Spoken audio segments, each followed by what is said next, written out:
यार इस लोक वाले ये कथा तो तैयार कर दिया, पर विचार आया कि अब ये कथा किसको दिया जाए।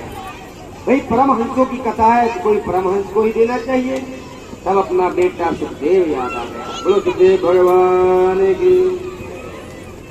व्यास जी ने सोचा कि मेरा बेटा सुखदेव कहाँ मिलेगा, जो जन्म लेते ही जंगल में चला गया। उसे कैसे ढूंढूं, कहाँ से उसे पाऊं।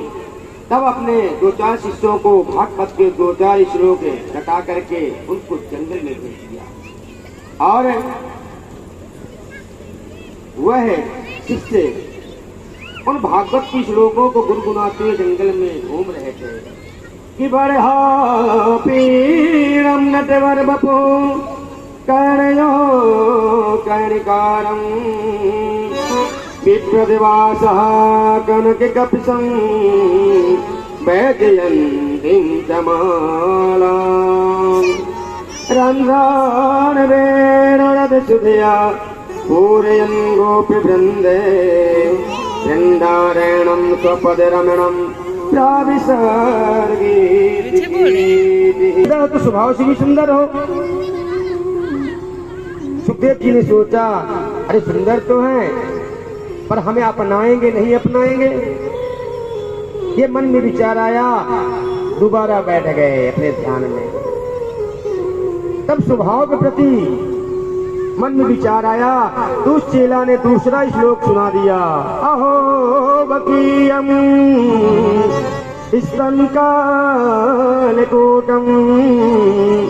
जिघांसयापयदपिसादेवी लेभे गतिं भ्रातयुचितं तदोनं खम्बादयालुं शरणं व्रजेम। अहो बकी, आश्रम एवं बकी पूतना बकासुर की भगनी जो भगवान को स्तन में कालकूट विष लगा के आई थी भगवान को मारने की इच्छा से, पर भगवान उसे अपनी माँ की गति दे दी। कैसे भी पाप नहीं है, पर मेरी मैया यशोदा जैसे से काम किया है, अपने आंचल से मुझे दूध पिलाया है, इसलिए मैं उसे अपनी माँ की ही गति दूंगा। जब दूसरा श्लोक सुने तुरंत सुखदेव जी उठ के खड़े हो गए। इतने सुंदर भी हैं, इतना स्वभाव भी इनका अच्छा है, इसलिए हम तो जाएंगे। भागते हुए चले आए। व्यास जी ने अपने पुत्र को जब पाया गदगद हो गए कि धन है ये भागवत, जिसको मैं बेटा बेटा कह के पुकार रहा था, वो जंगल की ओर भाग रहा था, परंतु ये भागवत की श्लोकों को सुन करके अपने आप ही भागते हुए चला आया है। और अपने बेटे को बैठा करके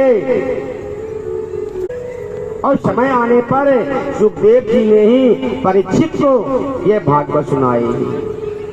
अब सूची कह रहे कि 7 दिन तक सुखदेव जी महाराज परीक्षित के सामने क्यों बैठे रहे, जो 2 घड़ी से ज्यादा कहीं टिकते नहीं। परीक्षित ने कथा क्यों सुनी, अब परीक्षित का चरित्र सुना रहे हैं। यदा मृधे कौरवसंजयानां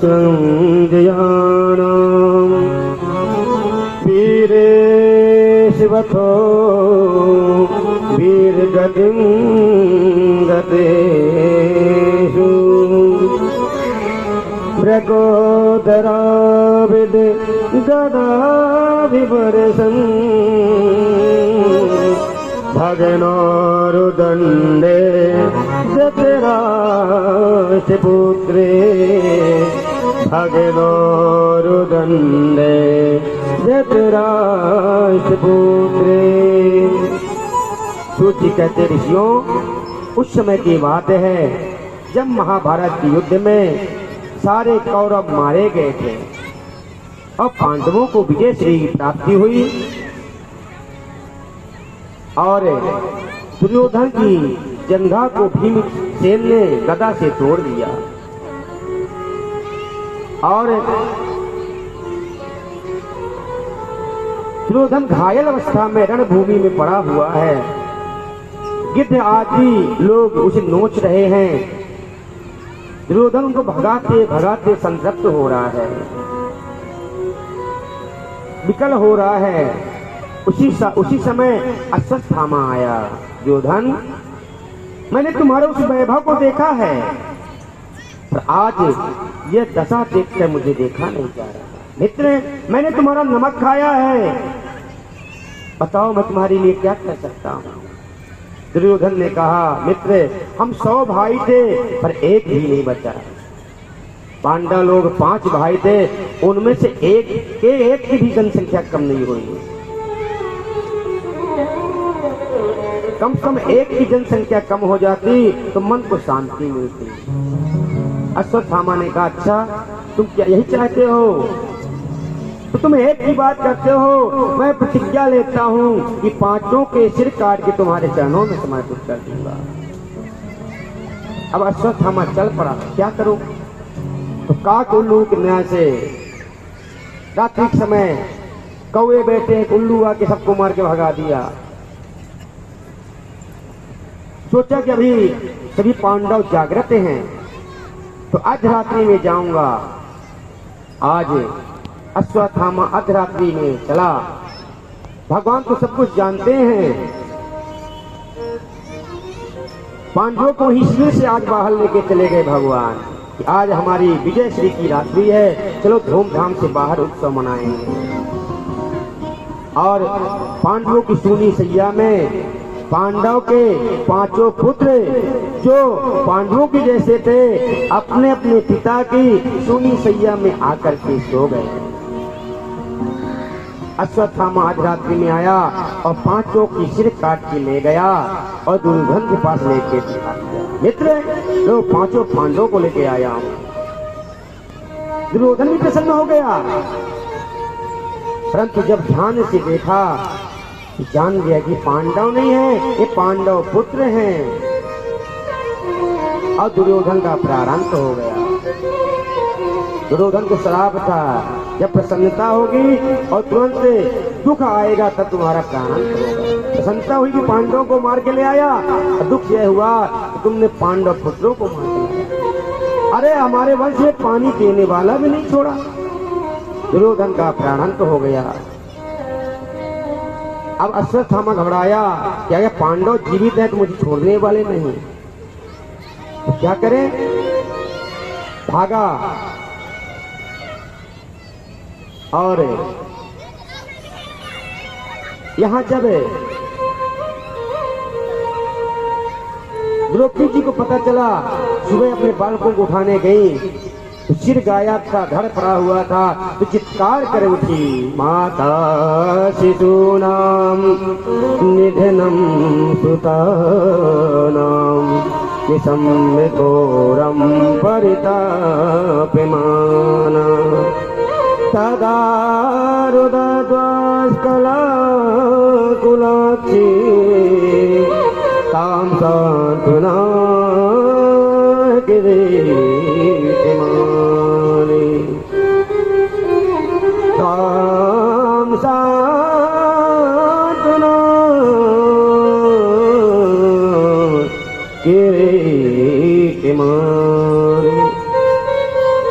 इस व्यथा को देख देख कर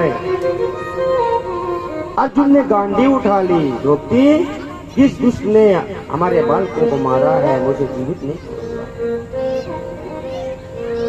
भगवान के साथ रथ में चले। अश्वत्थामा भागा, जब पकड़ने लगे तो अश्वत्थामा ने ब्रह्मास्त्र चला दिया। भगवान ने कहा, अर्जुन तुम क्यों घबराते हो, तुम्हें तो ब्रह्मास्त्र चलाना भी आता है, लौटाना भी आता है, तुम भी चलाओ ब्रह्मास्त्र। अर्जुन ने भी चलाया, दोनों ब्रह्मास्त्र टकराए। भगवान ने कहा, अर्जुन अब ब्रह्मास्त्र को शांत करो। अर्जुन ने ब्रह्मास्त्र को शांत किया और अश्वत्थामा को पकड़ लिया और रस्सी में बांध लिया, ला के रथ में पटक दिया। भगवान कह रहे हैं, इसे बांध क्यों रहे हो, ये आता ताई है, सोते हुए बालकों को इसने मारा है। अरे सोते दुश्मन को भी नहीं मारते लोग, ये तो बालकों को मारा है, इसे मारो। महत्तम प्रमत्तम उन्मत्तम सुप्तम बालम स्त्रियम जड़म प्रपन्नम वीरतम वीतम नारिभुवन धर्म में। धर्मवेत्ता पुरुष, धर्मज्ञ पुरुष बालक को, मतवाले को, पागल को, स्त्री को और असहाय को कभी नहीं मारते। ये तो आधा काई है, ये अबोध बालकों को सोते हुए मारा है। अर्जुन ने कहा, प्रभु मैं छोड़ने वाला तो नहीं हूं, परंतु मैंने द्रौपदी को वचन दिया है उसके सामने मारूंगा। और अर्जुन ने अश्वत्थामा को लाके द्रौपदी के सामने पटक दिया। देवी द्रौपदी, बोलो उसे क्या दंड दिया जाए? जैसे ही द्रौपदी ने देखा तुरंत छुड़ाने लगी। मुंचता मुंचता में से ब्राह्मणो नितराम गुरु। क्या कर रहे हो महाराज? अरे ये गुरुपुत्र है, गुरुपुत्र गुरु के समान सर्वदा वंदनीय होता है। अरे उस गुरु ने जो अपने बालक को भी वो विद्या नहीं दी, तुम्हें अपना बालक समझ के जितने भी दिव्य अस्त्र शस्त्र विद्या सारे तुम्हें दी है। आज वह गुरुपुत्र गुरु के रूप में तुम्हारे सामने खड़ा है और तुमने उसे बांध रखा है। अरे इनकी माता कृपी, इनका हाल क्या होगा? अरे मेरे बालक नहीं है तो मुझे मेरे पति का अवलंब प्राप्त है, परंतु इनकी जो माता है, इनके पति द्रोणाचार्य वीर गति को प्राप्त हो गए हैं, अब पुत्र है तुम उनको भी मार दोगे तो उनका क्या हाल होगा? मैं समझ गई पुत्र पीड़ा क्या होती है, मैं समझ गई हूँ। परंतु आज आप उन्हें पशुओं की तरह बंदी बनाए हो।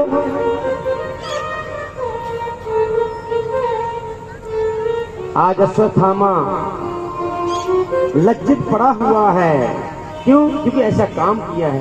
पापी कभी निगाह उठा के नहीं देख सकता है, जो गलत काम किया होगा कभी निगाह मिला नहीं सकता है, निगाह मिला के देख नहीं सकता है, सम्मान से कभी खड़ा नहीं हो सकता। आज अश्वत्थामा लज्जित पड़ा हुआ है। अर्जुन बोले, तुम भूल गई तुम्हारे अबोध बालकों को सोते हुए इसने मारा है।